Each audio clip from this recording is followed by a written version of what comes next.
Hi everybody, Raspberry Pi 400 is a compact computer built into a keyboard that you can hook directly to a monitor or a TV, just like the microcomputers from the 80s and very early 90s of the last century.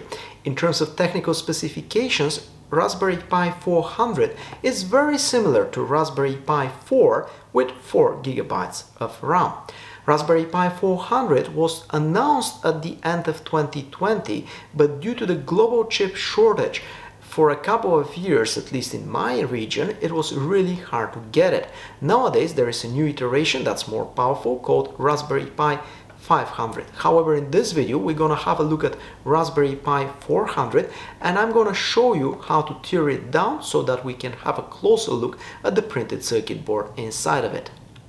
Let's start with a quick unboxing. Raspberry Pi 400 comes in this really nice cardboard recyclable box.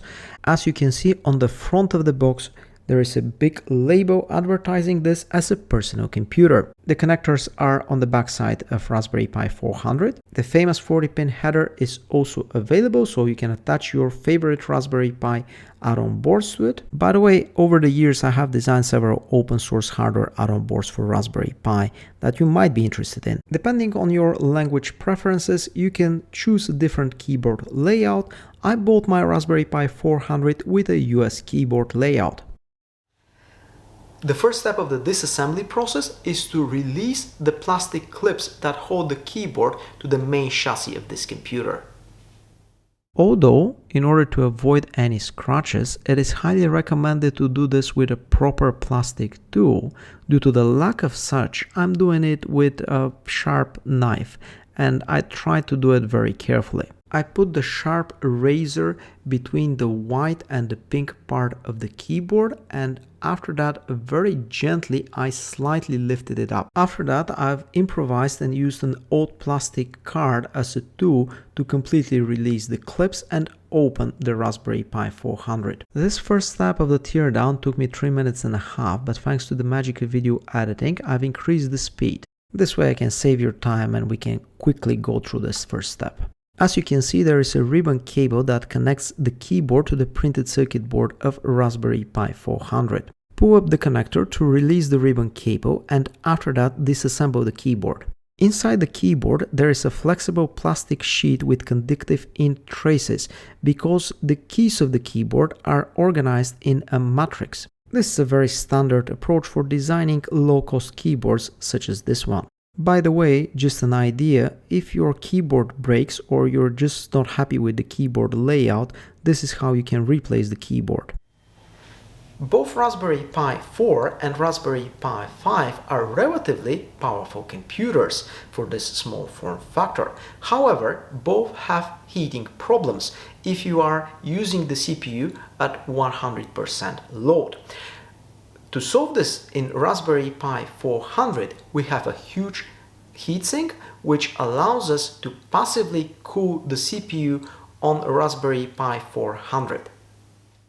So step number 2 is to remove the heatsink. For this part, we'll need a screwdriver because there are 4 screws that hold the heatsink to the bottom part of the case. Again, I'll slightly increase the speed of the video to save some precious time. I think you get the idea about the screws. After removing all screws, gently but firmly pull up the heatsink. There is conductive tape between the heatsink and the system on a chip with the CPU and the GPU on the Raspberry Pi 400 printed circuit board.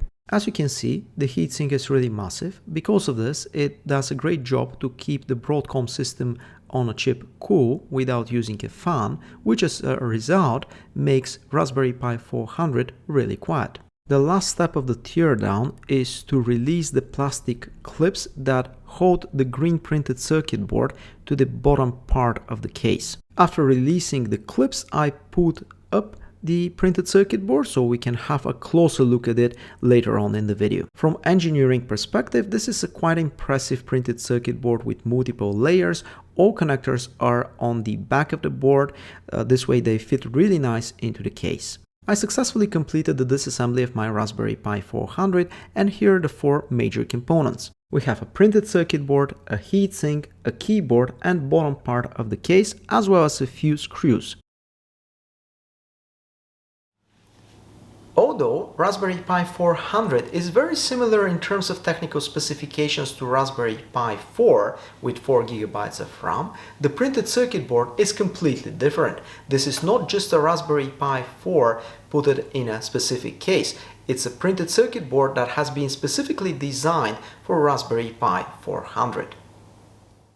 Here is a closer look at the printed circuit board that we've extracted from the Raspberry Pi 4 case. We have the 40-pin header that's typical for Raspberry Pi. This is the header to which we can attach add-on boards. Next to it we have a micro SD card from which we can boot two micro HDMI ports for connecting up to 2 monitors simultaneously. There is a USB-C connector for powering on the board, 2 USB 3.0 ports and 1 USB 2.0 port. Finally, we have a gigabit Ethernet connector.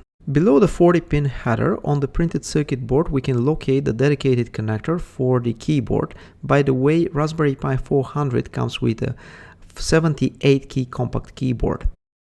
On the back of the printed circuit board of Raspberry Pi 400, we can see the pins for the keyboard matrix. Using a matrix configuration is a standard approach for saving GPIO pins on the dedicated controller for handling key events from the keyboard. Let me also show the rest of the back of the keyboard, although there is nothing that interesting. All interesting components are on the front side of the printed circuit board. There we have the Broadcom BCM2711 quad-core 64-bit ARM system on a chip. Below or above it, depending on the point of view, we have this black chip that provides the 4 GB LPDDR4 RAM. By the way, a few years ago I read an interesting article at Hackster about a very skillful maker who managed to do an upgrade of the RAM by desoldering the 4 GB of RAM and replacing it with 8 GB. Let's have a quick look at the rest of the chips. Here we have a couple of them. One of them is the BCM2711 which is a gigabit Ethernet transceiver. The other chip is for power management. VL805 is a single chip for USB 3 host controller. Because of this, it's situated next to the 2 USB 3.0 ports.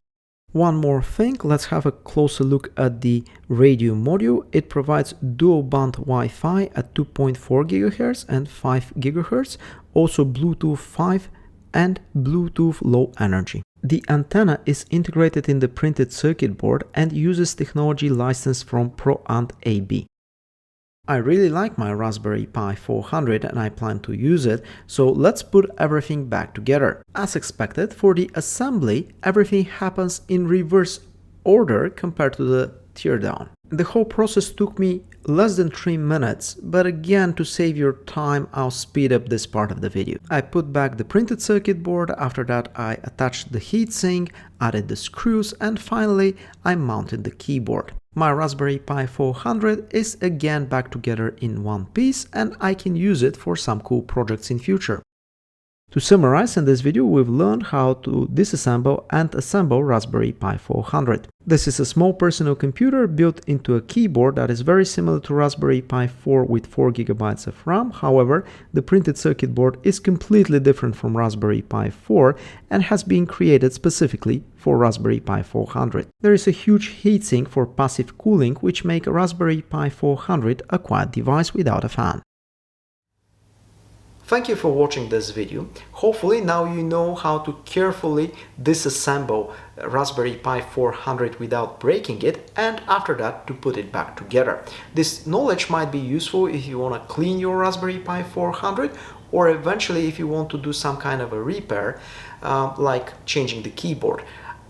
Otherwise, most of the components, as you have seen, are soldered on the board with surface mount technology and they're difficult to repair. If you like this type of content, please consider subscribing to my YouTube channel, hit the like button, and of course stay tuned for new videos. Hope to see you soon again.